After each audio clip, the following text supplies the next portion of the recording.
Bonjour, j'espère que tu vas bien et bienvenue dans notre mini-podcast. Aujourd'hui, nous allons parler d'un sujet important, l'importance de s'entourer de bonnes personnes ou encore l'importance de bien choisir notre entourage. Je pense que vous l'avez déjà ressenti. Certaines personnes, par leur attitude, leurs paroles ou même leur présence, semblent nous tirer vers le bas. C'est comme si leur énergie nous affectait en fait.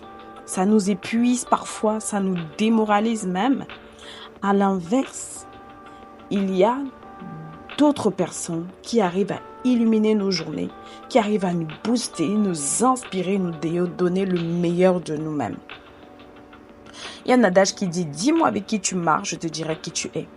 Si tu marches avec des personnes qui passent leur journée à se plaindre, dès que tu vas sortir une phrase négative, au lieu que cette personne essaie de te ramener dans une phase de positivité, elle va venir accentuer, te dire « Ah oui, le pays va mal. Ah oui, on ne fait que chuter. Ah oui, rien ne fonctionne. En tout cas, c'est impossible. » Forcément, il va te contaminer ses peurs ou il ne va même pas te permettre de voir que tu as une capacité de pouvoir surmonter ce challenge-là.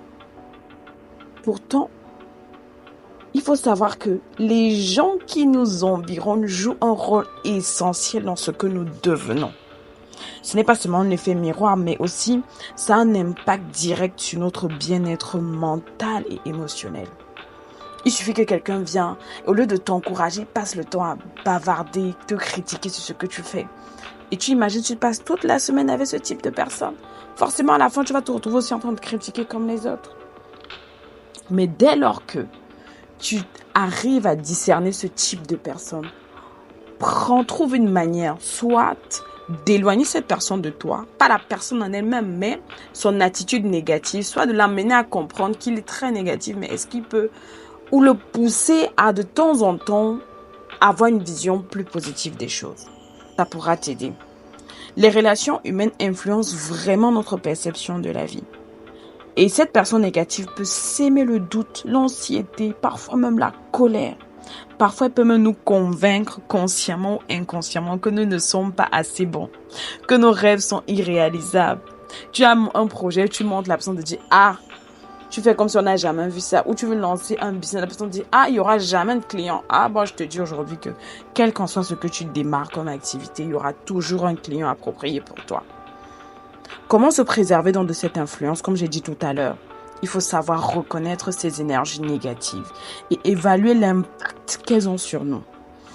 Je n'ai pas dit de couper brutalement les ponts avec cette personne, mais d'être conscient de leur effet et établir des limites.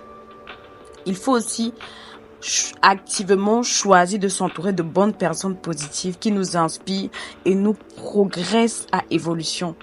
Ça peut être des mentors, des amis bienveillants, des collègues qui ont une attitude constructive. Ces personnes qui peuvent même nous aider à voir plus clair et à rester motivés dans des moments difficiles. En tout cas, dis-moi avec qui tu marches, je te dirai qui tu es. Choisis ton entourage. Choisir son entourage, c'est choisir qui l'on devient. Alors, entoure-toi de ceux qui peuvent t'inspirer, qui peuvent te soutenir, qui peuvent t'encourager à être la meilleure version de toi-même. Et franchement, ne sois pas toi aussi une personne négative qui apporte du négatif dans la vie de l'autre. Mais aujourd'hui, décide d'être une personne positive. Décide d'être une personne qui peut impacter ou influencer positivement ou aussi encourager celui qui est autour de toi. Excellente semaine à toi.